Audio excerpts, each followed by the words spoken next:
Hey everybody, this is Matt for PremiumBeat.com, and in today's tutorial we're going to learn how to model a 3D rose from real-world textures. This technique can be used to apply any organic texture to a 3D model, so we should have a lot of fun today.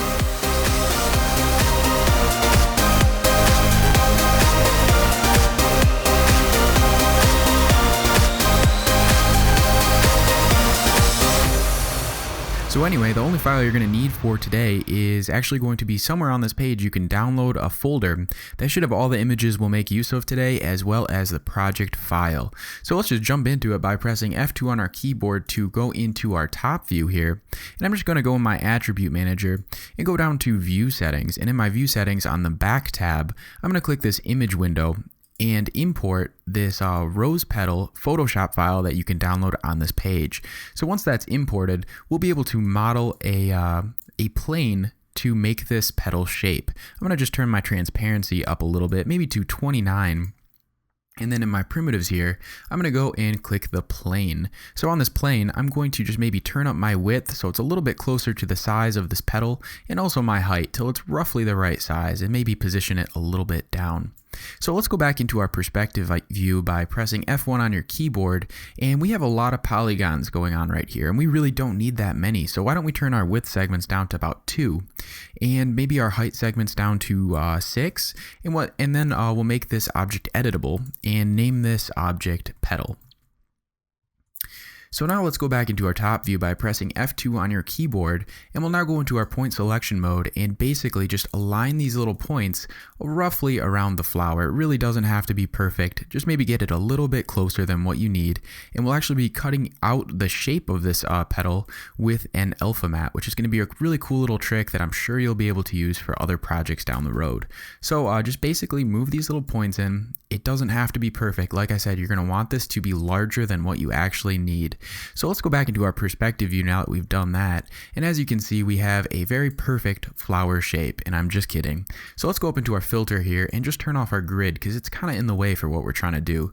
So now the next step of this video is going to be creating this realistic rose petal material. And it's actually really easy. We're not going to be using a typical material, but we're going to use a UV mapped Photoshop file to get this to align perfectly to this layer. So if you guys don't have body paint UV, don't worry, you can still follow along with this video just by the downloaded files from that folder. But if you do have body paint UV, you can just go up into your layout up here and go down to BP UV edit, which is body paint UV edit. Pretty self-explanatory.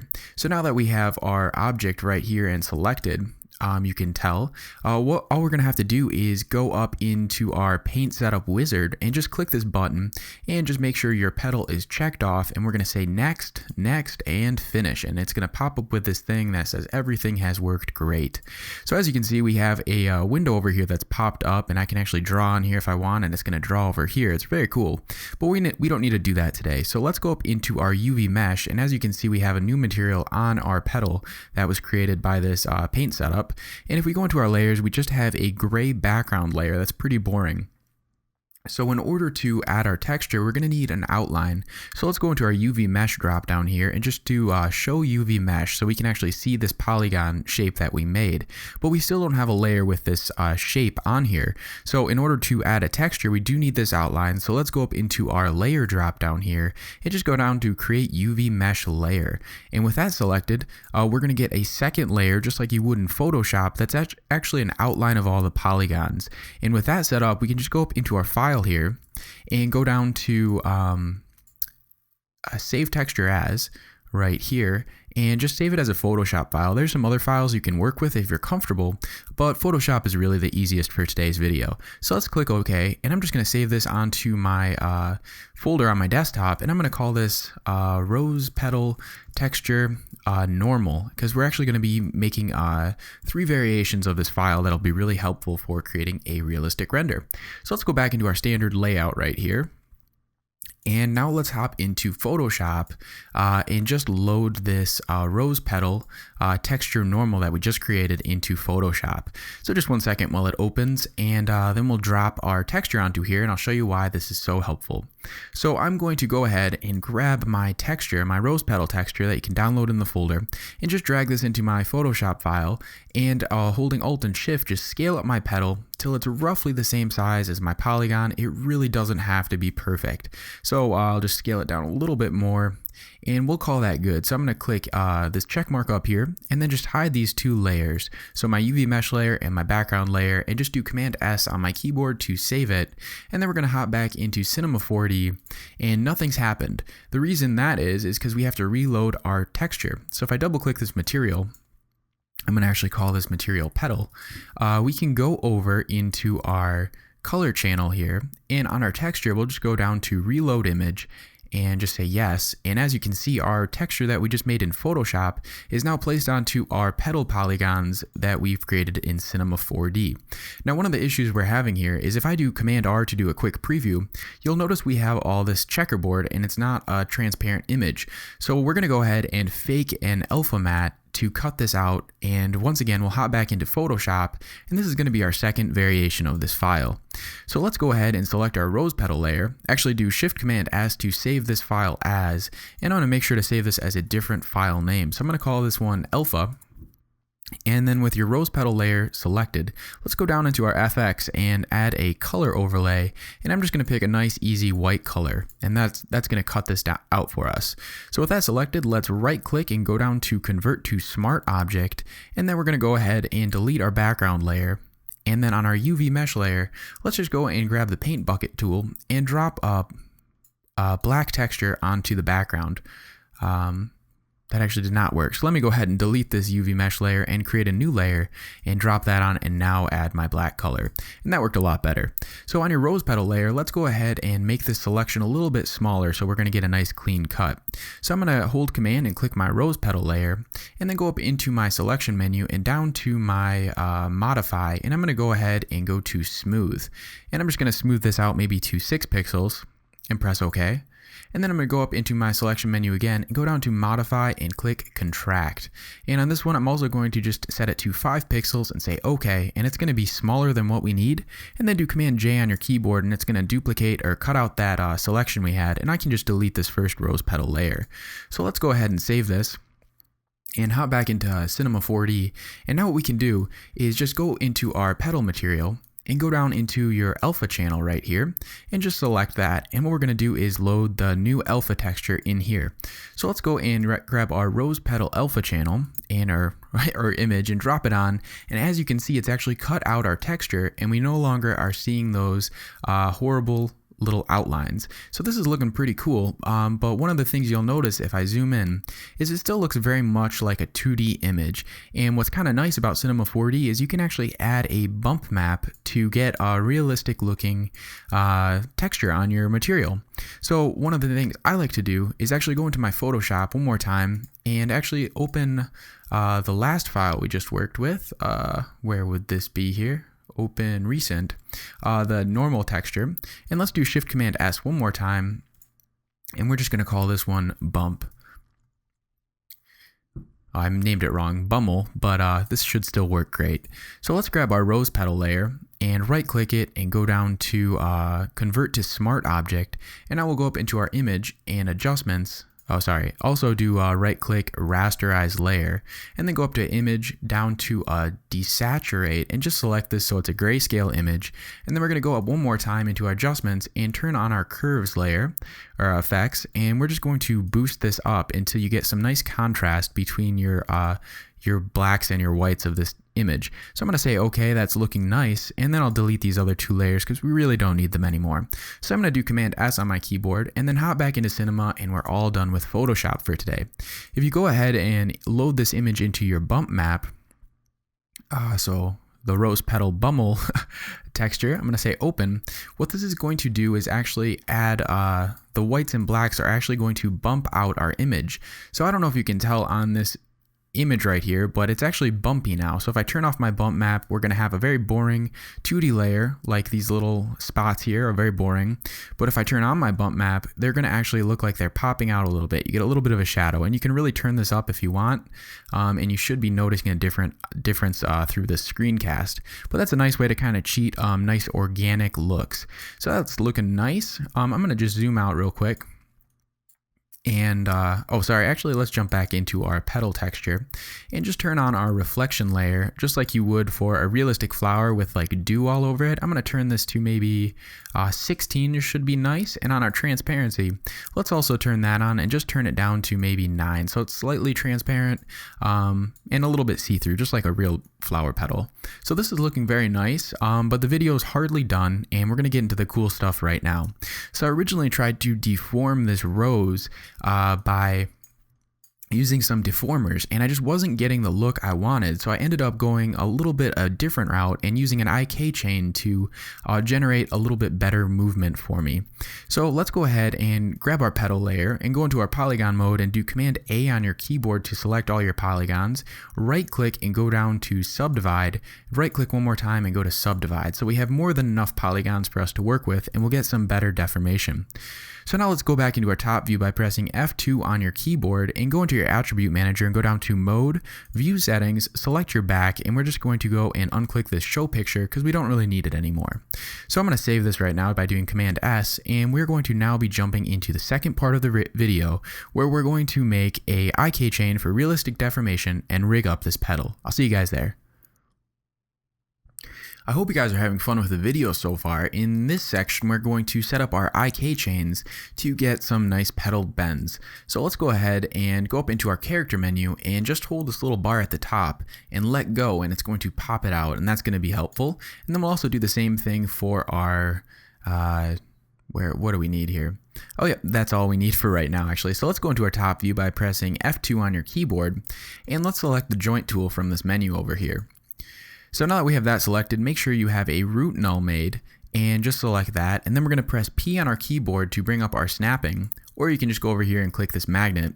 And let's hold Command and just drag out until it snaps to a polygon. And I'm going to do about every 3 polygons apart.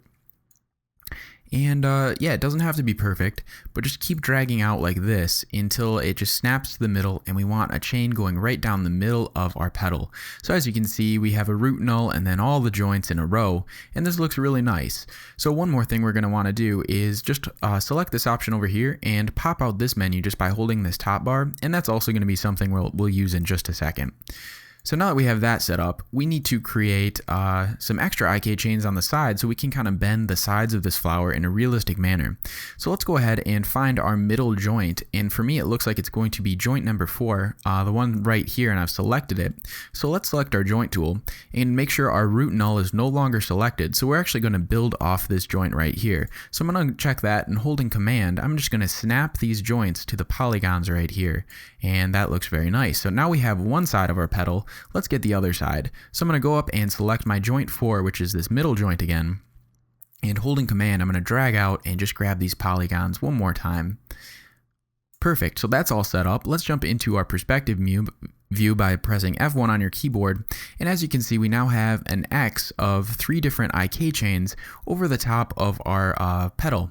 So that looks nice. Let's check something by grabbing all of our polygons here, and I already have my normals turned on. If you go up into your options, you can select this option here called normals, which shows you the orientation of these layers, which is going to be very helpful and very important for this next step.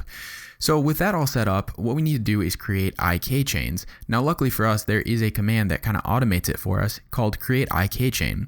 And all you have to do is grab your first point of the chain and your last point. So for my first main one, it's going to go from this joint all the way down to this joint, and the other 2 IKs are nested from the middle of this main IK chain. So let's grab our first joint, and holding Command, grab the end joint, which for me is joint 8, and we're just going to click this option called create IK chain. So a tag is added and also a joint goal, and I'm going to go ahead and call this goal main IK. So let's unclick our snapping option over here, and now when I move my IK chain, we're going to get a bend of our joints, which looks cool. So I did Command Z to hop back into place because we don't really need that. So let's do one more thing and just create a new null object and drop this down just like this. So somewhere under your main joint layer, and I'm going to call this one main bend. So for this one, let's go into our IK joint here, and we're going to drop this main bend into our pole vector object and just change the axis to Y. And what this is going to do is tell the joint layer to just bend towards this pole vector. So now when I move my IK chain, it's going to bend towards that pole vector we just created, which looks very nice. So let's go ahead and set up an IK chain on these other two sides. So for this one, we're going to want to build the IK chain not off the middle of this one, but off these two side points. So it's not quite as long of an IK chain. So instead of going off joint 4, which is the middle, we're going to want to go off joint 5. So I'm going to select joint 5 and then the end of it, which is joint 8 of this little chain, and just click this option, create IK chain. So once again, we get a tag that's generated and also a null object that's going to be a goal. So I'm going to call this one right side, or right IK would probably work. And then what I'm going to do is just hold command and drag out my main bend, and I'm going to call this right bend, and I'm going to press F2 to go into my top view, and just holding shift I'm going to drag this out to 170 centimeters just so it's about in the middle of this IK chain, and then press F1 to go back into my perspective view. So I'm going to click this IK chain for this feature right here of this new tag we just made, and drop my right bend layer into my pole vector object, and then change my axis to Y. So what this is going to do is now bend our right IK towards that null object, just like this, which is perfect. So now let's go and create our last IK chain for this other side over here. So let's grab our joint number 5 and holding command select joint number 8, which is the end of that chain, and click create IK chain, which is going to pop up the tag just like we've done a couple times. I'm going to go ahead and name this null left IK. And then let's hop back into our top view by pressing F2 on your keyboard, and let's duplicate our main bend, and I'm going to call this one left bend, and just holding shift drag this out 170 centimeters just like we did for the other side. Press F1 to go back into our perspective view, and now select your IK chain for your left side and just drop your left bend into your pole vector object, and your axis just make Y. So this is all looking pretty good. Let's test this side over here. So I'm going to go ahead and actually grab my main IK and just drag it up with my left and right IK. So holding shift select all of those, and let's go into our display mode and set this to cube, and then turn up our radius just so we can see it a little bit better, and change our orientation to XZ just so it's nice and visible and we'll be able to select them very easily. So this all looks good. Let's test this side over here and make sure it's working well. So as you can see, it's bending properly towards its pole vector, and that works great. So one thing we're going to want to check right now is just grab your joints, all your joints, and we're going to check our normals are aligned properly. All we want to do is make sure that all of our normals are facing the same direction. So all my greens are facing properly, and if they're not, you could just click this align feature to fix that. So just make sure they're all facing the same way. In my case, it worked out nicely and we don't have any errors. So once again, your normals are turned on in your options drop down right here. So this is all set up for us to bind our petal to these IK chains we made. And how we're going to do this is you grab all your joints minus all the endpoints of your joints. So for this first IK, it's going to be the end joint 8, and for the middle one, it's going to be joint 8, and also for the smaller one, joint 8. And then still holding command, let's select our petal layer right here.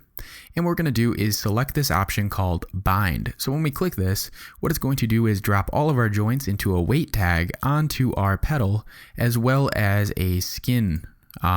So now what we're going to be able to do, I'll just minimize these joints right here. Now when I move my null objects for my IK chain, it's going to bend the flower. And obviously this doesn't look perfect right now, but we're going to drop this into a hypernerbs, or for the newer versions, a subdivision surface, and it's going to smooth everything out, and we'll get some nice organic looks to everything. So one more thing we're going to want to do at this point is to grab our left IK and go into our coordinates. And as you can see, we have some numbers right here. Let's go ahead and freeze this transformation by clicking freeze all. So now what happens is if I move my object just to test and see how everything's working, I can just click this option here called reset PSR, and it's going to snap back to all the 0 coordinates. So let's go ahead and grab our right IK and do the same thing. So go into your coordinates and go down to freeze all, and that's just going to 0 everything out. So once again, I can test it and go and reset PSR to hop back, and then we'll do this for our main IK as well. So just select freeze all, and we're in great shape. In the next section, we're going to go ahead and assemble the rows. I'll see you guys there. Okay, so now we're on to the last section of creating this realistic rows, and what we're going to do is now actually use our controllers that we rigged up to deform our petal in a realistic way. So the first thing we're going to want to do is grab our left IK and our right IK and actually make these a child of our main IK null, which is this one up here. So now when I move this null, our entire chain is going to bend properly. And as you can see, we're starting to get some weird deformation, but this is going to be okay, and it's actually going to make our petal look a lot better as we get towards the final stages. So as you can see in the front of my rows, I have this really awful bend in here, and what I can do is grab my left and right IK and still change these individually.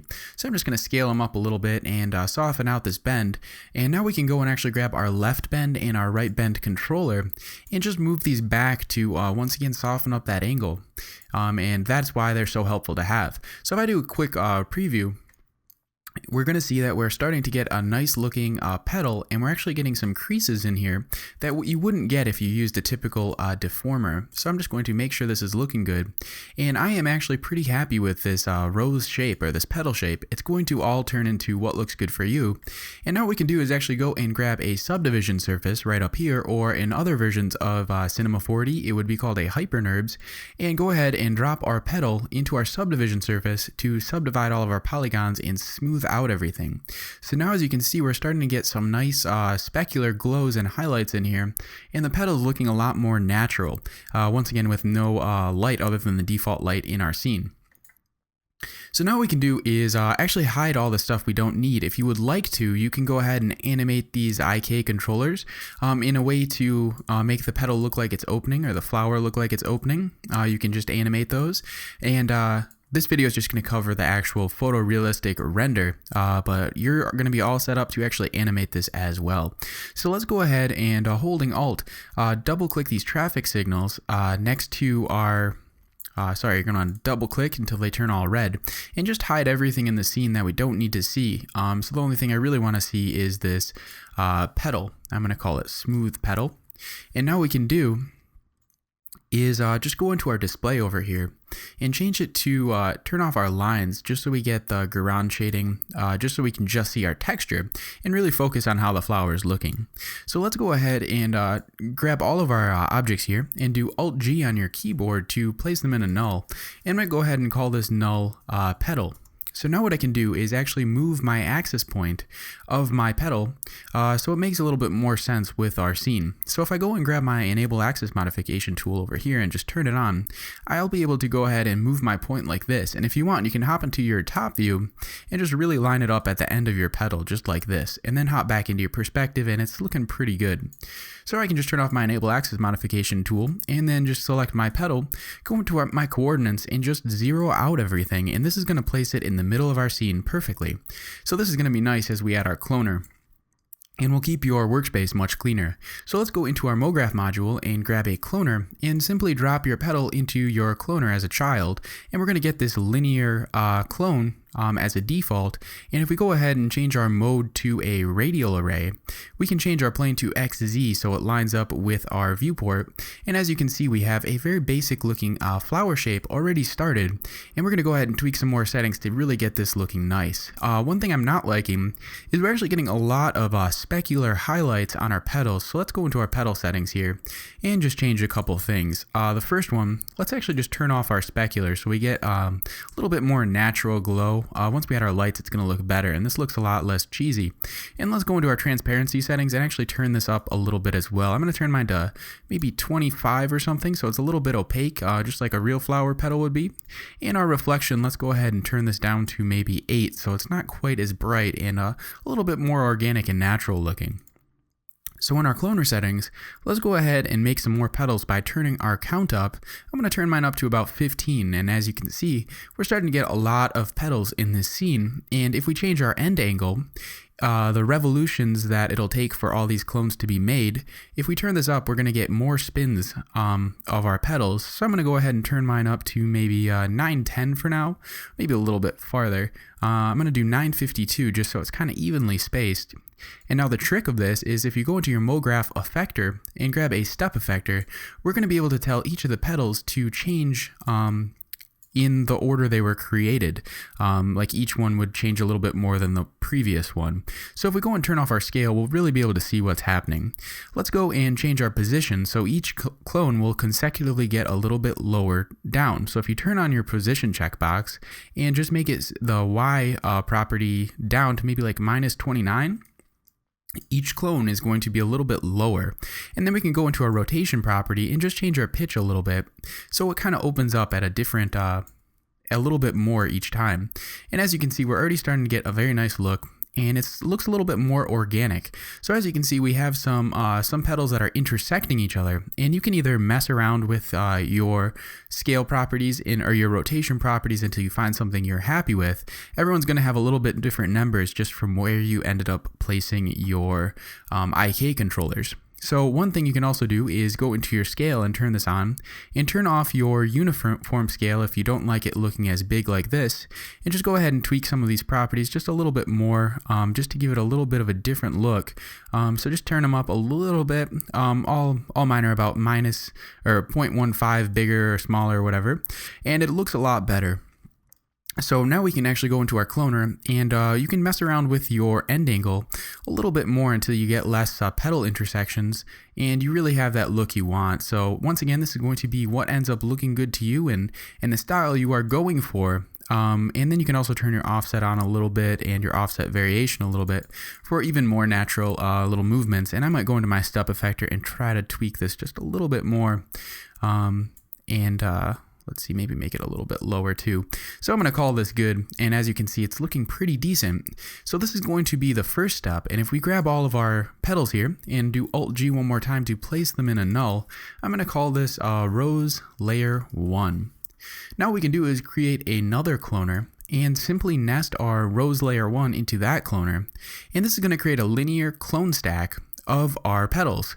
And why this is helpful is because I can actually just go ahead and say each step is going to be about 65% smaller than the previous step, and then a little bit higher. And so what this is going to do is create a nice stack of flowers that will nest inside of each other. And then I can go ahead and just change my H property to kind of spin it around and get a nice organic look, and maybe nest this down a little bit more.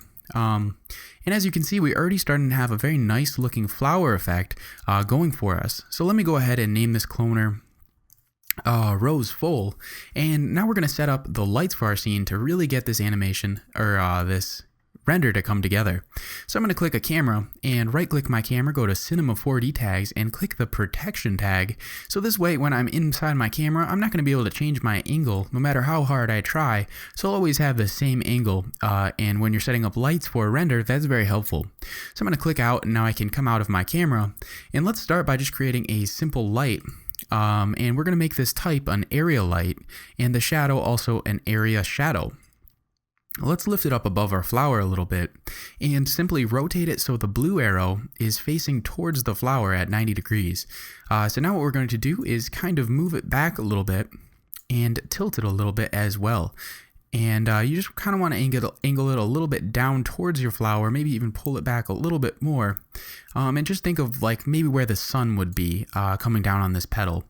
And so if you go into your color settings, I'm going to just make a slightly blue tone, so kind of like the sky, and say OK. And let's go into our details here and go down to our fall off properties and change this to inverse square physically accurate, which is the fall off distance of our light. So if we go into our radius and decay and just turn this up, you'll see that our flower is affected as our radius decay gets larger.